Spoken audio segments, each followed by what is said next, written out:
El artículo 161.1b de la Constitución determina como una de las competencias del Tribunal Constitucional el conocimiento del recurso de amparo. Asimismo, el artículo 53.2 de la Constitución establece que cualquier ciudadano podrá, en su caso, recabar la tutela de los derechos fundamentales contenidos en el artículo 14, en la sección primera del capítulo segundo del título primero de la Constitución y del artículo 32, a través del recurso de amparo constitucional. Se trata, en consecuencia, de un instrumento instituido para la protección de algunos derechos fundamentales. Junto a esta finalidad subjetiva de tutela de situaciones concretas, el recurso de amparo cumple también con una importante dimensión objetiva, cual es permitir al Alto Tribunal Constitucional desarrollar su función de último intérprete de la Constitución en relación con una parte esencial de esta, cuáles son los derechos fundamentales. El establecimiento del recurso de amparo resultó decisivo en los primeros años de puesta en marcha de nuestro sistema democrático, no solo para crear una cultura constitucional, sino también para dotar a los órganos judiciales ordinarios de las herramientas necesarias para la tutela de los derechos fundamentales. Una vez pasado el tiempo, es evidente que los jueces pueden ya por sí solos realizar esta labor de tutela de los derechos fundamentales en las situaciones concretas. Por ello, desde el año 2007, el legislador ha realizado una importante reforma del recurso de amparo, remarcando sobre todo la vertiente objetiva del amparo sobre la subjetiva, sin que haya dado lugar a abandonar esta última. Como contrapartida a dicha decisión legislativa, el legislador ha ampliado también los poderes de los jueces a la hora de llevar a cabo la función de protección de los derechos fundamentales mediante la modificación del llamado incidente de nulidad de actuaciones regulado en el artículo 241 de la Ley Orgánica del Poder Judicial. Como ya se ha dicho, el ámbito del recurso de amparo es la protección de algunos derechos fundamentales. El artículo 14, los contenidos en la sección primera del capítulo segundo del título primero de la Constitución y el 32. No se podrán, por tanto, tutelar a través del recurso de amparo otros derechos fundamentales u otros derechos constitucionales, ni tampoco los derechos previstos en los convenios internacionales que haya suscrito España. Según el artículo 41.2 de la Ley Orgánica del Tribunal Constitucional, el recurso de amparo protege estos derechos frente a las violaciones originadas por disposiciones, actos jurídicos, omisiones o simple vía de hecho de los poderes públicos del Estado, de las comunidades autónomas y demás entes públicos de carácter territorial, corporativo e institucional, así como de sus funcionarios o agentes. Como puede observarse, el ámbito de protección del amparo es bastante amplio, aunque hay que señalar que en nuestro ordenamiento no se prevé un amparo directo frente a leyes. Asimismo, aunque en principio podría considerarse que las lesiones de los derechos fundamentales que tienen su origen interprivatos quedan extramuros de la protección del amparo, es posible acudir al amparo e instar su protección una vez que ha resultado frustrada la tutela solicitada al juez ordinario de estos derechos. En estos casos se realiza una fictio iuris y se imputa al juez la violación de los derechos fundamentales que han tenido su origen en las relaciones interprivados.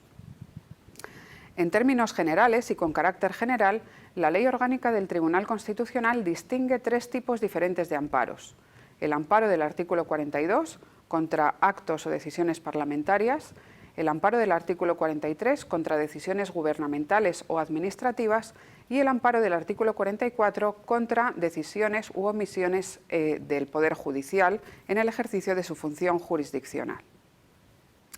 Hay que señalar que el legislador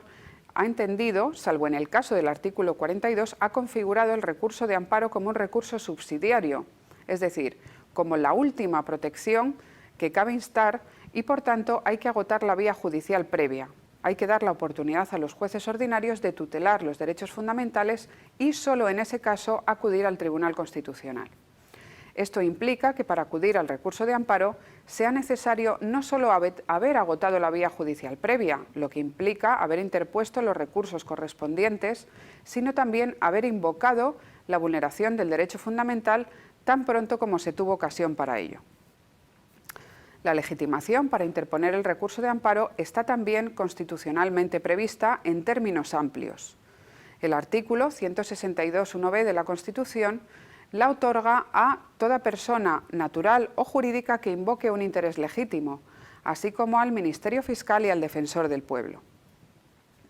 Por lo que se refiere al procedimiento legalmente establecido, hay que distinguir entre dos grandes fases. Por un lado, la admisión y, por otro lado, la resolución del recurso.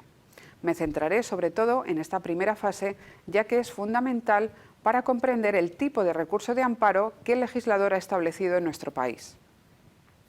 Como se ha señalado anteriormente, en el año 2007 el legislador ha procedido a remarcar la vertiente objetiva del amparo sobre la subjetiva.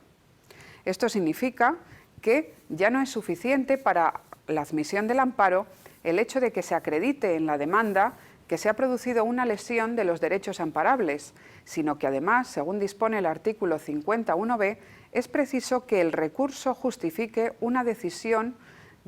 sobre el fondo del asunto por parte del Tribunal Constitucional en razón de su especial trascendencia constitucional. Esta, la especial trascendencia constitucional, se define también en el mismo precepto, en el artículo 50.1b,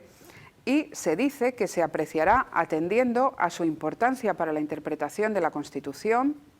para su general eficacia y para la determinación del contenido y alcance de los derechos fundamentales. Debido a que se trata de conceptos tan abiertos,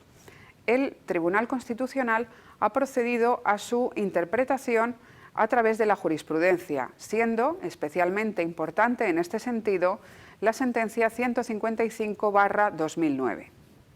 Hay que tener en cuenta que en relación con la regulación anterior, la principal novedad que introduce la ley del 2007 es que se invierte el juicio de admisibilidad. Si en el anterior sistema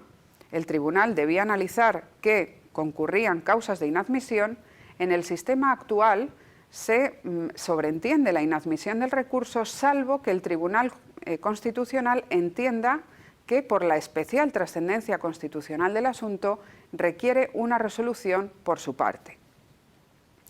Por lo que respecta a la fase de resolución del recurso de amparo, hay que señalar que una vez tramitado el proceso legalmente establecido, el tribunal dictará sentencia que podrá ser estimatoria o desestimatoria. En el primer caso, el artículo 55.1 de la Ley Orgánica del Tribunal Constitucional establece que la sentencia que otorgue el amparo podrá tener cualquiera de los siguientes contenidos: la declaración de nulidad del acto impugnado, el reconocimiento del derecho vulnerado y el restablecimiento del recurrente en la integridad de su derecho. Hay que tener en cuenta, por último, que desde una perspectiva general, la doctrina contenida en las sentencias de amparo vincula a todos los órganos judiciales ordinarios de conformidad con lo dispuesto en el artículo 5.1 de la Ley Orgánica del Poder Judicial y 42 de la Ley Orgánica del Tribunal Constitucional.